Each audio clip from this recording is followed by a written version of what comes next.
Kung bago ka lang sa channel na to at isa kang true-blooded Aldab Nation na nagmamahal po kila Maine Mendoza at Alden Richards, tama po ang channel na pinuntahan mo, kaya consider na kitang bagong subscriber. Welcome back mga Aldab. Ito na naman po ang inyong lingkod, si Mr. Destiny.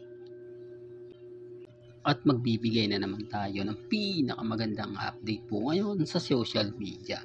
Although throwback tong video na pinapanood ninyo at nakikita po ninyo, pero hindi po ba dito makikita nyo na kung gaano nga po ba katotoo ang mga sinasabi at pinapaliwanag ni Mr. Destiny? Taliwas po sa mga komento at mga sinasabi at pahayag po ng iilan.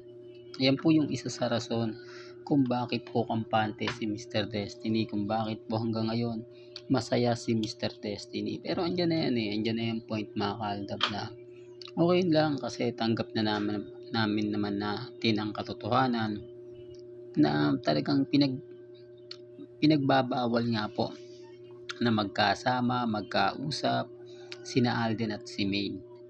Ito yung mga ebidensya at resibo na hindi ko inedit, walang halong panininlang, talagang makikita mo. Sabi ko nga po sa inyo, napakarami pong mga artista ng mga panahon na yan sa loob ng Eat Bulaga ang nagsasabing totoo naman daw talaga ang relasyon nila Alden Richards at ni Maine Polkerson. Saksi dyan si Luwan D, nakamakailan nga lang po nasa Eat Bulaga, kaya hindi nyo maiaalis mga Aldab yung mga sinasabing comeback movie ng Aldab. Pero hindi pa naman nagsisimula, marami na nagre-react, marami na nagko-komento. Ako, hindi matutuloy yan, pinapangunahan na nila. Bakit? Yun po kasi yung magandang taktika para hindi na siya kumbaga ituloy. Alam nyo naman po, di po ba sa showbiz, kapag magsisimula yung palabas, pinapahype muna nila, tinitignan muna nila kung magkiklik nga po ba o hindi. Yung Hello Love Again, di po ba? Nung una tinanggihan niya ni Alden, nagkaroon ng trending, pinag-usapan, pinalakas ng mga ilang Katden fans, mga dummy account, gumawa sila, pinost nila sa Instagram ni Direk Cathy Molina. Ang ginawa ni Direk Cathy Molina, syempre trending, syempre pinag-uusapan at pinagpepestahan. Agad-agad pumunta si Direk Cathy Molina kay Alden, kinausap siya na ganito ganyan, etc. Kaya yun, di po ba, napilitan na pong ituloy yung pelikula, napilitang ituloy na ang movie. Kaya ganito po yung ginagawa nila sa Aldab para madismaya nga po raw itong mga taong, alam mo na, yung ibig ko sabihin, madismaya tayo, yung maasa daw kuno na sa Aldab comeback movie. Sabi ko nga po, wala naman pong pilitan may kanya-kanya tayong opinyon, may kanya-kanya tayong pananaw, di po ba? Hindi naman po namimilit si Mr. Destiny kasi kung ano naman po yung paniniwala nila, kung ano man po yung opinion nila, nire-respeto natin yan at ginagalang. Di po ba karapatan po nila yon?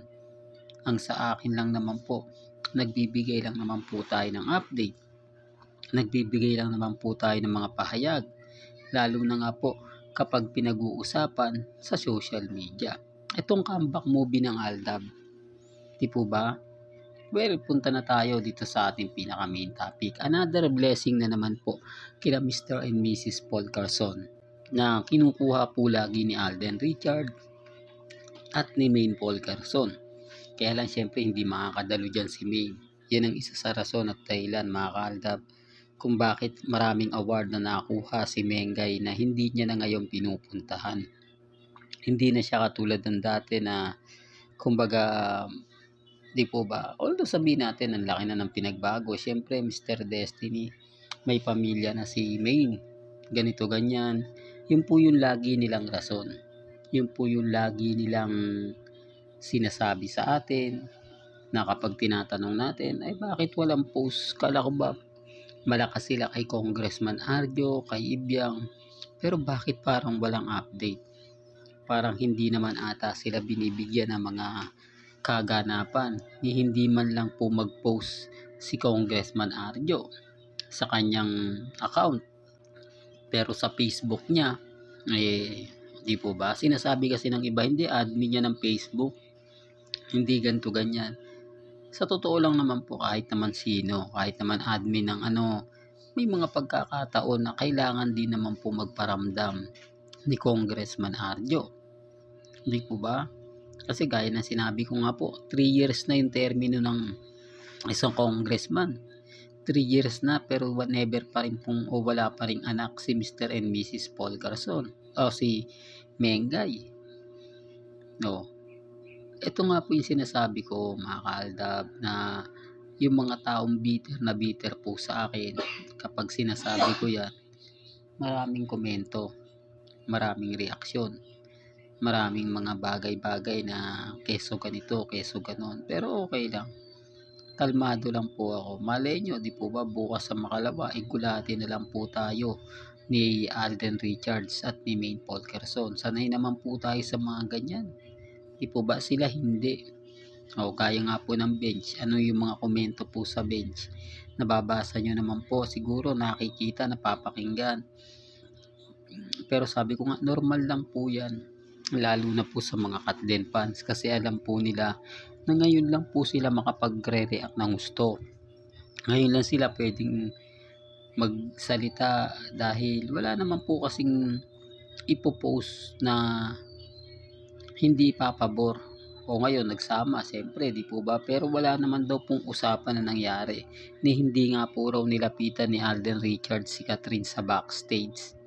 Doon pa lang may mali na no? Doon pa lang masasabi mo kung sila talaga gagawa ng paraan si Alden. Parang kay Maine. Yung mga panahon na kapag nasa backstage po sila, yung tipong magbago sila mag-perform. Di po ba andun yung kulitan, andun yung harutan, talagang makikita mo. Gaya po ng video na pinakita ko sa inyo kanina. Yan po yung mga patunay. Yan po yung mga ebidensya at resibo. Sayang alam po mga kaaldab dahil yung mga sinabi ng mga artista dati na ipinost nila sa Twitter, gaya nga po ni Ma'am Ruby, Pia Guanyo, Luan D, at Anjo Iliana, Jimmy Santos, lahat po yun.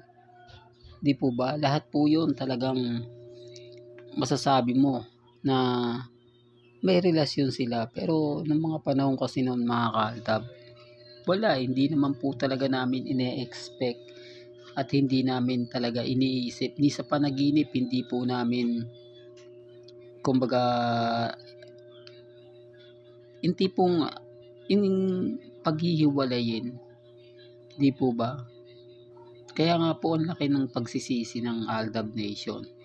Kahit ako mga kaaldab, dapat pala sinave ko lahat ng mga post ng mga Elliot Tabercads, GMA Network para malaking insulto at sampal po ito sa mga taong kritiko. Di po ba? Kaya lang wala, hindi natin talaga kahit po kay Jude Palaboy, yung mga kuha niya sweet moments sa Broadway, sa Barangay 1 for All for One, di po ba? Sa mga event na kung saan pumupunta sila, tapos yung mga malalapit kay Nanay Dab, yung mga video na kung saan si Alden Richards yung mga mamis, di po ba, na pumupunta sa, alam mo na mga kaaldab, sa mga event po, di po ba, nila Nanay Dab, Tatay Dab, tapos yung mga sinasabi nila Colleen, lahat po yun hindi natin na-save. Yan po yung nakakalungkot. Pero ngayon mga kaaldab, makikita nyo na, mararamdaman nyo na, dahil hindi naman tayo nagpapatinag at hindi po tayo nagpapa-apekto. Normal lang po yan. Basta't ang importante lang naman po dito mga kaaldab, kung ano po yung nababasa ninyo, napapakinggan, napapanood, kalmado lang. Di po ba? Relax lang. Malay nyo, di po ba? Bigla na lang tayong mabulaga. Well, hanggang dito na lang po ang ating latest updates. Kaya kung gusto nyo pa po ng pinaka-latest at sariwang update, abay tumutok lang po kayo dito po sa channel ni Mr. Destiny para updated po kayo sa mga bago at sa mga latest na i-upload po natin maya maya lang. Hanggang sa muli, salamat po sa panonood at pakikinig.